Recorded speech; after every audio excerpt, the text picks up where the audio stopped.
இன்னைக்கு டெக்னாலஜி எல்லாம் இணையதளம் ஆயிருச்சு, எல்லாம் வந்து நோ பேப்பர், எல்லாமே டெக்னாலஜி.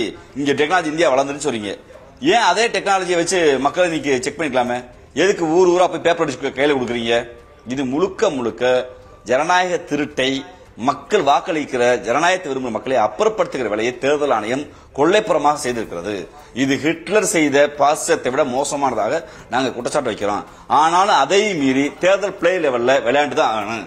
நாங்க மக்கள் மன்றத்தில் பிரச்சாரம் செய்யறோம், மக்கள்கிட்ட விழிப்புணர்வு ஏற்படுத்துறோம். இன்னைக்கு தமிழ்நாட்டில் உள்ள 68,372 பூத்துலையும் திராவிட முன்னேற்ற கழகத்தின் தோழர்கள் கருப்பு சோப்பு தொண்டோட உள்ள இருக்க PLOவோட அங்கீகரிக்கப்பட்ட PLA2 எங்க PLA2 உள்ள வேலை பார்க்கறாங்க.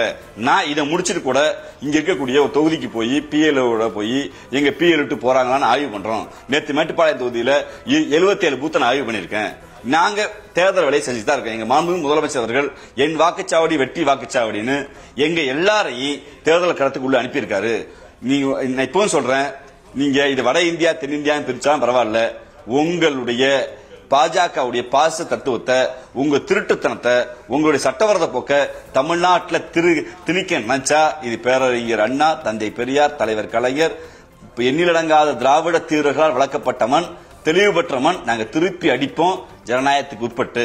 இன்னைக்கு நாங்க சொல்றோம் எனக்கு ஒரே ஒரு வட இந்தியாவுக்கு வட இந்தியா ராஜீவ்காந்தி, தமிழ்நாட்டை பொறுத்த வரைக்கும் இந்தியா கூட்டணியினுடைய காங்கிரஸை நீங்கள் தூக்கி சுமக்கிறீர்கள். இந்த தேர்தலில் பீகாருடைய தோல்விக்கு, இந்தியா கூட்டணியுடைய தோல்விக்கு மிக முக்கியமான காரணம் 2020 71 தொகுதிகளை வாங்கி 16 இடத்துல ஜெயிச்சாங்க. இந்த முறை 61 தொகுதிகளை வாங்கி 6 இடம் கூட இன்னும் ஜெயிக்கல. காங்கிரஸ் இந்தியா கூட்டணியை தொடர்ந்து பலவீனப்படுத்தி வருகிறது. தமிழ்நாட்டில் அது எப்படியாக இருக்க போகிறது? இல்ல, இந்தியா பீகார் கூட்டணி பற்றி எனக்கு அந்த கருத்து எனக்கு அந்த கிரவுண்ட் லெவல் எனக்கு தெரியல. தேர்தல் ஆணையத்தை முறைகேடுகளை படித்த அளவுக்கு அந்த கூட்டணியை நான் படிக்கல, யதார்த்தம் தான். ஆனா தமிழ்நாட்டில் காங்கிரஸ் பேரியக்கம், திராவிட முன்னேற்ற கழகத்தில் இந்த மதச்சார்பற்ற முற்போக்கு கூட்டணி வலுவா இருக்கு. ஏன்னா இது கொள்கையால் பிணைக்கப்பட்ட கூட்டணி. இந்தியா முழுக்க முரண்பாடு வந்தா கூட தமிழ்நாட்டில் எங்கள் கழக தலைவர் மரியாதைக்குரிய முத்துவேல் கருணாநிதி ஸ்டாலின் அன்பு முதலமைச்சர் வழிநடத்துகிறார். காங்கிரஸ் பெரிய இயக்கத்தை பெரும் மரியாதைக்குரிய அண்ணன் செல்வ பெருந்தகை போன்ற தலைவர்கள், இங்க இருக்கக்கூடிய எண்ணிலடங்காத பெரும் தலைவர்கள் எல்லாம் இந்த கூட்டணியை ஒரு கொள்கை கூட்டணியா கட்டி வச்சிருக்காங்க. தேர்தல் சீட்டு கொடுக்கல் வாங்க என்பது வேறு. ஆனா தத்துவார்த்தமாக வட இந்திய காங்கிரஸ் எடுக்கிற பல முடிவுகளில் முரண்பட்டு தமிழ்நாட்டுடைய மக்களை மனநிலையை புரிந்து கொண்டுதான் தமிழ்நாட்டுக்குரிய காங்கிரஸ் கட்சியும் திராவிட முன்னேற்ற கழகம் ஒன்றாக இருக்கிறது. இந்த கூட்டணி கொள்கை கூட்டணி. இது ஒரு கை தட்டினால் ஓசை வராது, இரு கைகள் தட்டினால் ஓசை வரும் என்பதை மிக உணர்ந்த கூட்டணி. திராவிட முன்னேற்ற கழகம், காங்கிரஸ் பேரியக்கமும், பொதுவுடைமை இயக்கங்களும், மதச்சார்பற்ற சக்தியை நேசிக்கிற அத்தனை இயக்கங்களும் இணைந்துதான் இந்த தேர்தலை நாங்கள் சந்திக்க போகிறோம். இது தமிழ்நாட்டுடைய ஐடியாலஜிக்கல் முகம். நாங்க இந்த ஐடியாலஜிக்கல் முகத்தை பீகார்ல காங்கிரஸோ ராஜேஷ்நாதரோ விட்டுருச்சோங்கிற எண்ணம் எனக்கு தனிப்பட்ட முறையில் இருக்கு. அவர்கள் வெறுமன சீட் ஷேரிங்ல சண்டை போட்டாங்கிற எண்ணம் கூட இருக்கு. ஆனா அதெல்லாம் தாண்டி அங்கே ஜெயிச்சிருக்கிறது தேர்தல் ஆணையம், இங்கே வெல்ல போகிறது மக்கள் ஜனநாயகம். நாங்கள் அதற்காக காத்திருக்கோம். நன்றி ராஜீவ்காந்தி. நேரலையில் வந்து உங்களை கருத்துக்களை தெரிவித்தமைக்கு நன்றி ராஜீவ்காந்தி. போறதுக்குள்ள ஒரே ஒரு பதில் உங்கள்ட்ட பேசணுங்கிறாங்க. ஒரே தம்பி ராஜீவ்காந்தி தம்பி, உங்க பேரை நீங்க மாத்திட்டீங்கன்னா நல்லா இருக்கும். நீங்க சீமான் கட்சியில இருந்தப்ப எப்படி நீங்க வந்து ராஜீவ்காந்தி படுகொலையை நியாயப்படுத்தி பேசுனீங்க? அப்படி நியாயப்படுத்தி பேசிட்டு அப்புறம் ராஜீவ்காந்தி பிடிக்கலன்னு வேற சொல்றீங்க. நீங்க வந்து தயவு செஞ்சு நீங்க வச்சுக்க கூடாது, நீங்க வேற பேரை மாத்தி வச்சுக்கோங்க. தயவு செஞ்சு ராஜீவ்காந்தி படுகொலையை நியாயப்படுத்தினவரை ராஜீவ்காந்திக்கு பிடித்தமானவரா என்னால பார்க்க முடியாது.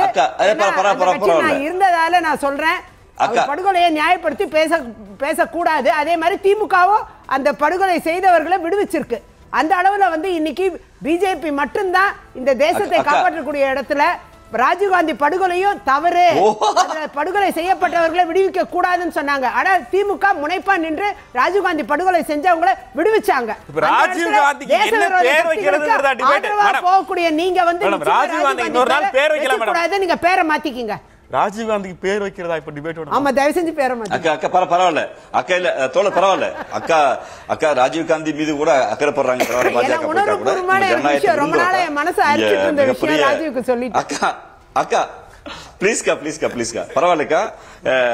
ராஜீவ்காந்தி படுகொலை குறித்து பல்வேறு விமர்சனங்கள் எனக்கு இருக்கு, பார்வையும் உண்டு, அது எந்த மாற்று கருத்து இல்ல. கடந்த காலத்தில் இன்னும் சொல்ல போனால் ராஜீவ்காந்தி படுகொலையை நாம் தமிழர் மேடைகளில் நின்று ஆதரித்தது 400 தான். நீங்க சொல்ற கருத்து எந்த மாற்று கருத்து இல்லைக்கா. காலம்தான் மழை பெய்யும் போது தான் குடைபிடிக்க முடியும்க்கா. ஒரு கருத்து மாற்று கருத்தை தவறாக இருந்தால் திருத்திக் கொள்கிற வாய்ப்பும் வரலாறு நமக்கு வழங்கி கொண்டே இருக்கும். அப்படி ஒரு வாய்ப்பு எனக்கு கொடுத்திருக்கா. அதனால பரிசுத்தமா நான் வந்து மோசம் மட்டும் சொல்ல வரலைக்கா. அக்கா முடிச்சுக்கிறேக்கா.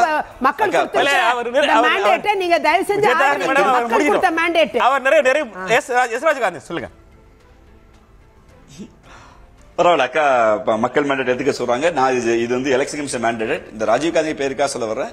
கடந்த காலத்தில் பேசிய பேச்சுக்கும் எழுதிய எழுத்துக்கும் நான் தான் பொறுப்பேற்க முடியும். எனது பேச்சுக்கும் எனது எழுத்துக்கும் இன்னொரு பொறுப்பேற்க முடியாது. மழை பெய்யும் போதுதான் குடைபிடிக்க முடியும் என்று அண்ணல் காந்தியடிகள் சொல்வார். ஒரு கருத்தில் மாற்றம் வரும், வரத்தான் செய்யும். அதில் அந்த கருத்திலிருந்து மாறி இருக்கிறேன். கடந்த காலத்தில் அது பெரிய படிப்பினை கொடுத்திருக்கிறது. என் மீது கரிசனப்பட்டு அக்கறைப்பட்டு இவ்வளவு நேர்த்தியாக இவ்வளவு அன்பின்பால் இந்த கருத்தை சொன்ன அக்காவுக்கு என்ன மனமார்ந்த நன்றியை தெரிவிச்சுக்கிறக்கா. மகிழ்ச்சிக்கா. ராஜீவ்காந்தி கொடுத்தலாம். ஆனால் எனக்கு என்னமோ ராஜீவ்காந்தி பெயர் இப்போது சரியாக இருக்கிறது.